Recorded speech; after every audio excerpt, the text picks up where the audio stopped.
Hey, second grade, Miss Daly here. For today's Wit and Wisdom lesson, we will be jumping right into lesson 28.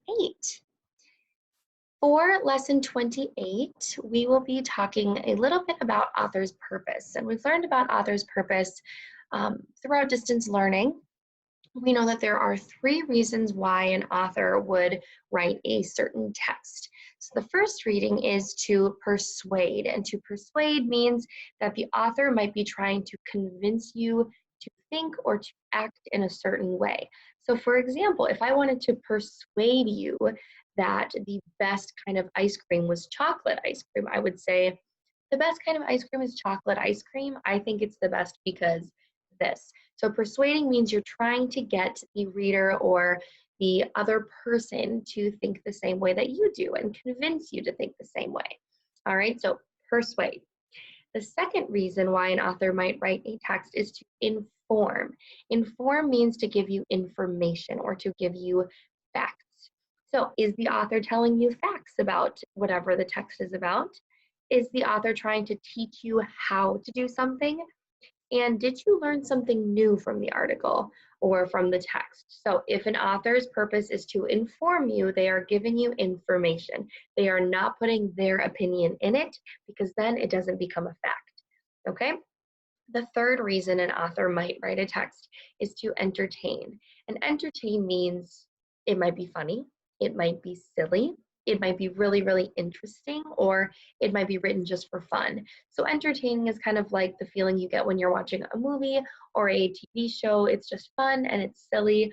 But the first thing that you need to remember when you're trying to figure out author's purpose is what are they trying to do and how are they trying to make the reader or the audience feel? So are they trying to persuade you, inform you, or entertain you? All right, so in order to figure out and dive a little bit more into author's purpose, we are going to be reading an article. This is a pretty interesting article. I will be reading it and you are more than welcome to read it along with me. There are some really big words in here, but keep pushing through, read as many words as you can, and then we're going to talk a little bit more to figure out what the author's purpose is. Now, in your Google form, you will have to tell us what the purpose of this author's text was. So we're going to be looking and seeing who's paying extra close attention. All right, so read along with me if you would like. Otherwise, you can listen and pay extra close attention for that author's purpose. Here we go. Debate. Should sugary drinks be taxed? And by sugary drinks, they mean like pop or things that have a lot of sugar in it. And taxed means that they add a little bit more money onto it to give to the government. So things that are taxed might be things that you don't really need. So like toys at the store are probably going to have a tax on it or some extra money for the government, things like that. All right, so they're saying, should sugary drinks be taxed or should pop be taxed? Over the years, many cities and states have tried to pass a tax on sweetened beverages. In November, Berkeley, California succeeded. The city in Northern California will charge a penny per ounce tax on most sugary drinks, which means that they're just going to add a little bit of money onto the pop. The more pop you have, the more tax there will be on it. The tax is expected to raise more than $1 million annually to combat obesity. So they're saying, the author of this text is saying that the tax that they're putting on these beverages and these pops are going to raise a lot of money in the hopes that it will help people not get so fat and so obese. Makers of soda and other sugary drinks are against the tax.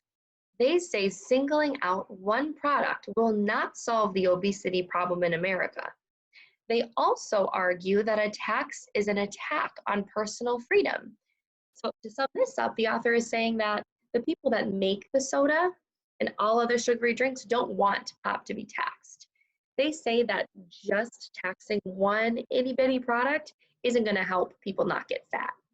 All right, they're saying that taxing pop and soda and sugary drinks is saying that you can't buy it, or they're trying to attack your personal freedom. All right, that's what the author's telling us. She's telling us that makers of this don't like it. Now, sweetened beverages are the biggest source of added sugars in the American diet. High intakes of sugar can lead to obesity, heart disease, type 2 diabetes, and other health problems. Supporters say a tax is a surefire way to help reduce obesity in the US. So she just told us that makers of the soda don't like the tax. And now she's saying that a lot of people in America do like the tax because they think this will help fight obesity. All right. What do you think? Should sugary drinks be taxed? Okay, that is our article. Now, I have a couple questions to figure out. Why did the author write this article? What was the purpose? All right, so I have a question here that we're going to take a look at. It says, what does the author want you to believe or think after reading this text? I have some arrows pointing to each paragraph because I'm going to summarize it really quickly, and then you're going to think, what does the author want you to think or believe? So remember, the first paragraph was a little bit of background about the tax that they want to put on pop and where it's located, who's already passed it. Okay, it gives us a little information or background about the tax. The second paragraph tells us all about who doesn't like the tax. Note that the author doesn't say anything about what she thinks. It's only about what makers of soda think and everyone else in America, supporters of the tax. So the second paragraph is all about makers of soda who don't like the tax. And the third paragraph is about supporters of the tax, saying that it can lead to a lot of health problems. All right, so what does the author want you to believe or think after reading this text? Take about 10 seconds. What do they want you to believe?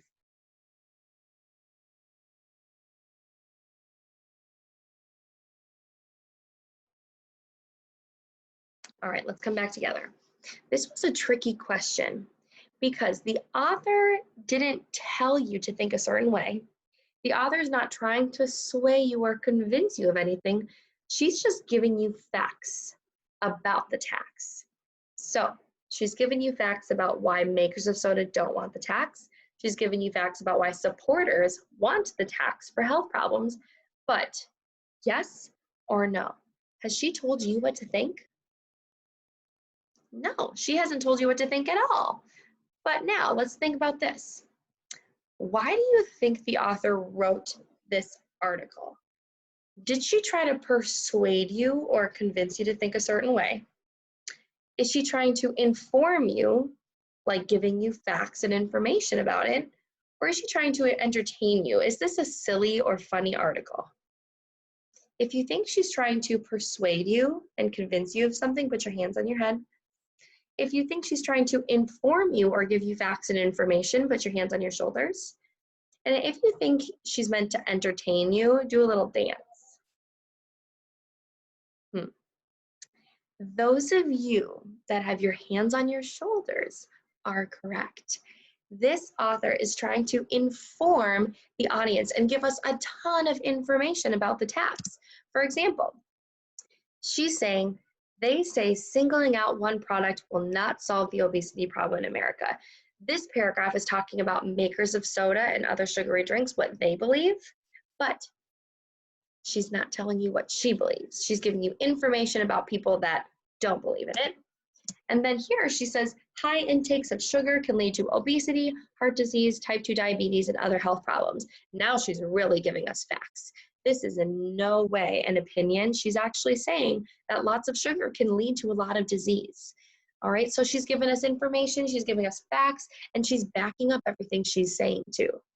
Okay, so what is the author's purpose? Persuade, inform, or entertain. Persuade, inform, or entertain. In 3, 2, 1. It's to inform. Yes or no? Did she give us facts? Yeah. Was she trying to teach us how to do something? No, but she was trying to teach us about something. And did you learn something new? I definitely learned something new about it, for sure. Okay, Now, it is your turn to go to the Google form. The Google form will ask you, what was the author's purpose for writing this article? What was the author's purpose? To persuade, inform, or entertain? Good. It was to inform. It was to inform. Good. Because she's giving us facts, she's giving us information, and we learned something new. All right, so go ahead and complete your Google form. Please make sure you press submit so that we can see that you completed it, and then you will be good to go. See you later, second grade.